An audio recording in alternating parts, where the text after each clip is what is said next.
been a minute since I've done one of these. We're gonna go through my runs for CC10, the permanent map, and just kind of talk about my thoughts and kind of what I was going through. So this is gonna be my first run ever. I wanted to kind of go through the fact that I didn't know much about chapter 10, so we'll quickly go through the first one. There's not too much to kind of see, but I wanted to kind of give you guys an idea of, you know, the setup eventually, what it was gonna be. So right now I'm kind of like, what the hell is the bar above? Because everybody's like, okay, watch out, chapter 10, chapter 10.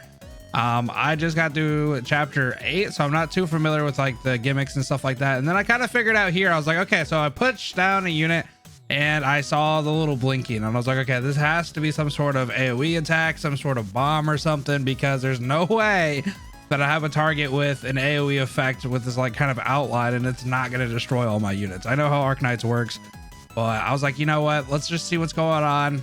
Getting kind of used to the different enemies and stuff like that. This will be kind of a speed through and then we'll get to the actual risk 18 play. So I'm just kind of like, okay, we'll find out what happens. I guess we'll see. And I'm just putting people out there, even though I kind of know what's about to happen. I'm like, I bet everybody here dies and I'm going to get real screwed here in a couple of minutes. So then I was like, wait, what if it goes based on last deployed? Because at this point I thought it was last deployed. So I was like, okay, well, I'll put somebody out who can kind of like tank it or at least live through it, because Horn has like kind of a second wind, if you will, or whatever. So basically if she dies, she can kind of relive through another kind of wave. So I was like, okay, yes, we figured it out. We kind of actually saved my team over there and I was actually a little happy. I was like, okay, I'm big brain. So it looks like, and then I'm trying to see what the gimmick is though. Is it based on last deployed? Is it based on, you know, something else? And then I figured out it was actually going to be based on block count, which is why it's important that these guys all increase block and stuff like that. So it's actually a pretty cool gimmick and I was pretty happy with it. And this actually ended up setting up how I actually play risk 18 because of the caster and all that different stuff. So anyway, long story short, we get into all of this. I'll kind of skip around a little bit. There's not too much to think about as I put Mudrock out in the middle here. I thought that this was going to be kind of the bread and butter, especially because this is very low risk. I think it was only like risk 3 or risk 5 or something like that. And then I'm kind of getting an idea with these guys. Okay, so I don't even want to talk about these guys at the bottom because they make me mad. I don't know. They make me mad at risk 18. They don't make me so mad now because they're like whatever. And so I read the gimmick and I know that they kind of accelerate the process of the missile or whatever. So I'm like, okay, cool. So we're just kind of reading and looking at what I'm going to do with these guys, because obviously I have a fortress up here. I put thorns down to kind of help mitigate some of the issues with some of these guys, to do a little bit of AoE and or a little bit of range, should I say, not AoE. But then I put Radiant Knight just to see if I can kill. Exia goes out. This is because I was still using Exia. I put her out to kind of help kill some of these guys. I was hoping maybe to slow it down. Manfred's come out and I'm reading what he's doing. So from what I understand though, this is a pretty tame Manfred. And so this is pretty easy. So I was like, okay, you know what, I'm gonna attack him at the very beginning. So I pop Surtur out and then I realized he has a dodge, and chat at this point was telling me, it's like, oh yeah, it's like a 40% dodge, a 50% dodge. And I'm like, no shot, it's a 40 or 50% dodge. Look how much he's dodging, dude. It's like a 70, 80, maybe even, I don't think it's quite 90, but I would say it's like an 80% dodge. I think chat eventually confirmed that it's like an 80% dodge. So it's like basically the dude's dodging everything. I think I almost kill him, but basically what I wanted to do there is just do as much damage as I could. First time seeing the dude, and I knew that obviously he was gonna have phase 2, right? He's gonna have phase 2 because that's how Arknights works. I didn't know his pathing. I didn't know what he was gonna do at phase 2. And luckily Mudrock on the left works for the caster there. She can just kind of hang out because everybody just sits there for a very long time. Otherwise I was gonna panic. But man, Fred is doing his thing. I think I do put Radiant Knight out, but kind of stupidly because I don't know why I killed the caster here, because it was already done did. But I think I was just kind of like, okay, let's get this guy out of the way and move on. Definitely should have put it on Manfred, but whatever. It's a low risk. We're just kind of seeing what's going on. So then the stuff plays out, obviously. We're able to get a healer out for... I think I was going to put it out for Flametail to stay alive, just so she can kind of block and do her thing. Because again, I don't know what's going to happen here when it comes to, you know, phase 2 or whatever. But then I made a mistake by putting Horn out and I didn't get rid of her because I didn't know. Because like at this point, I didn't know it was block count. I thought it was last deployed. So I just didn't really think to like get rid of her and have it go back to Mudrock, which at that point it would have went back to Mudrock anyway. Actually, I would have went to Telopsis, I suppose. But it with that idea in my head, I didn't know it was block count. But then I'm just kind of scrambling to get everything out, you know, get everybody going. Surtur's out here. Obviously, the dude's on, you know, cooldown for his invulnerability or invincibility. rather, and then I'm just kind of playing dumb. But funny enough, this all ends up working out. I know this looks like what is going on, but it actually ends up working out crazily enough, but that's probably just because it's a low risk. We have Radiant Knight back up. Thorn actually got super lucky. I don't know if you guys were noticing, but he was getting lucky on doing the damage. He was dodging the dodge, so I don't know. Maybe it's because the missile went down on his head. I'm not really sure what happened to him to get that dodge down. Oh, it did. That's because the missile went down on his head. Okay. Well, anyway, so I guess he's actually not in a state where he can take the dodge or whatever. So I didn't really think about that, but that's what happened. But then we go on, we finish it basically. You know, Mudrock can do her thing, Thorn and Radiant Knight kill Manfred, and that's basically all she wrote for this one. So pretty easy. But then we get into the actual next risk. Hopefully I can show my risks here.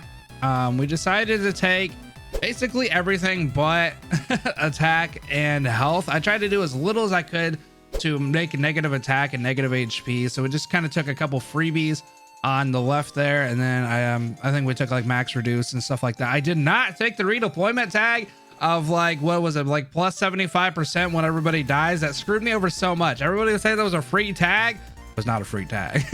But so we took the one where you pretty much get rid of some of the tiles and stuff like that. So Myrtle goes out. We spent a little bit of time on this one. I would say this was about a 3 or 4 hour kind of strategy. So we're procking. Okay, we're not really scared of the big laser anymore. We know what we're doing. Melantha and Katable, I know I'm saying her name wrong, are basically just going to go down here at the bottom just to do a little bit of damage. Mountain's going to be my main lane holder on the right. He definitely, I think, could have went behind Katable, and it might have actually worked a little bit better. But I got to a point where I was doing this so frequently that I didn't really want to mess with it too much. And so this is kind of what I did just to kind of get everything like kind of killed or whatever, and then bait a little bit at the top so then I could actually kill a couple of the people at the beginning. Otherwise, these guys at the bottom were going to pretty much bombard my mountain and end up overtaking him. And then I end up putting thorns here eventually, which is kind of what gets bombarded as well. Left side is actually pretty slow. And there's a couple of ways I've seen people play left side. I've seen people put Mudrock there for the whole duration. My personal Mudrock could not survive each and every blast from the missiles. I kind of had to go one way or the other and kind of bait it a little bit. So I did do Horn kind of based on what I did the first time, which was putting her out to kill the caster. And then I did take the Silver Ash because I kind of got frustrated at this point. I was like, okay, I know that I can do it because I spent a long time with Risk 14. Wasn't able to get very far without a support. And then I was like, okay, you know what? I'm not going to play the mind games. I know Silver Ash can help us. So we put him that way. We put thorns down this way just to kind of help with this first little wave. And then really SA is just going to be there for the second wave, which we'll talk about here in a minute. You can see on the left there, Horn is going to kill the caster, so I don't have to worry about getting bound. And then of course Mountain's doing Mountain's thing, and then Thorn is going to be able to hang out, and Silver Ash is going to swing. So basically what ends up happening with these guys though is they end up dying, and then they like mutate into the second form. I can't stand I can't stand these next forms or whatever the hell you want to call them, because they hit so hard at max risk. So you pretty much have to let them go, which is what I was doing.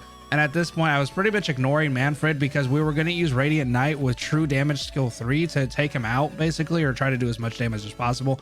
Gummy, okay, I gotta tell you what, people are sleeping on Gummy. If you're not using Gummy, you should use Gummy. I don't know, because I was using Spot and he wasn't able to really stay alive.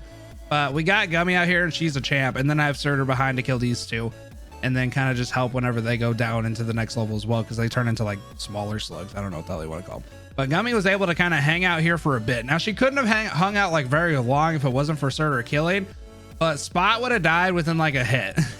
So she was able to hang out a little bit more. You can actually see that Gummy is pretty much dead, but she's hanging on, and then these little slugs barely do much damage to her. So she's able to kind of recoup the health that she needs. And then Surtur, I took Surtur out just for timing because I'm going to want to use her later.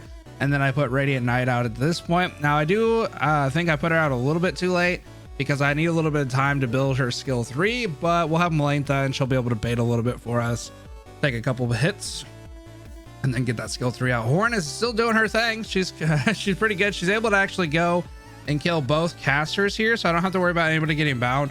Now, I know a lot of people said that it doesn't really matter because at this point, like if Mudrock does get bound, she actually wakes up before anybody passes. So the bound thing doesn't really matter too much, I guess.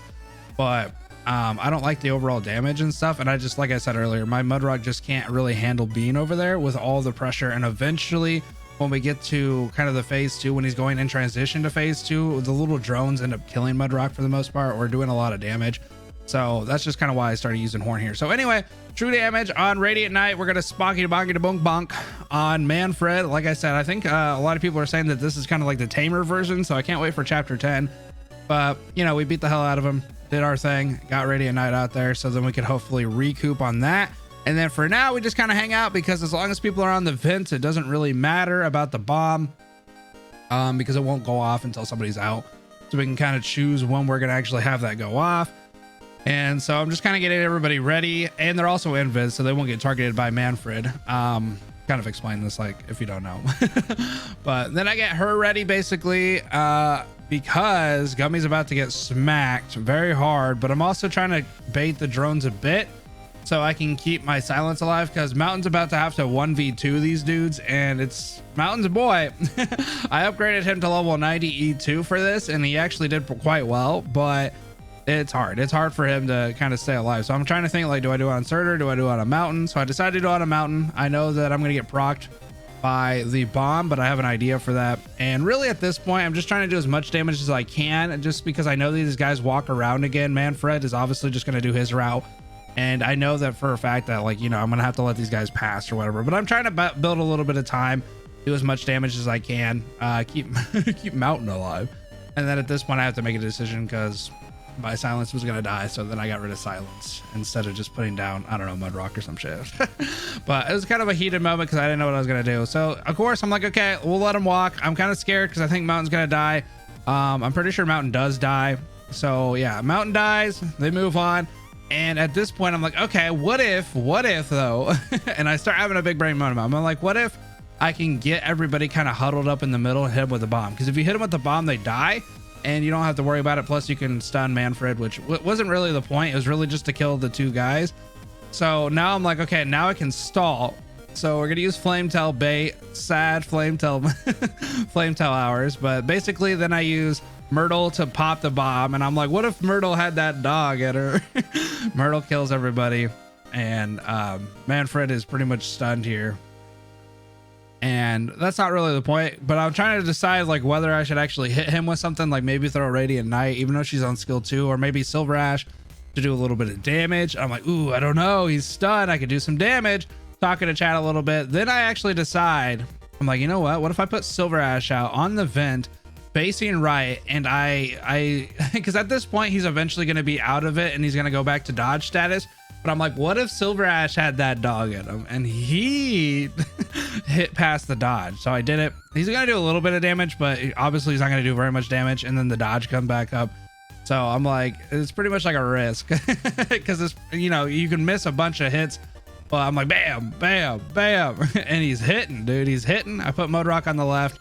Basically left is done. So the left is good for now. Like, it'll pretty much be done until it is ready to go. And then he actually got quite a bit of attacks, because I just now realized watching this back, he actually doesn't go back into dodge until like a couple seconds ago. So like this whole entire time he's actually not in dodge status.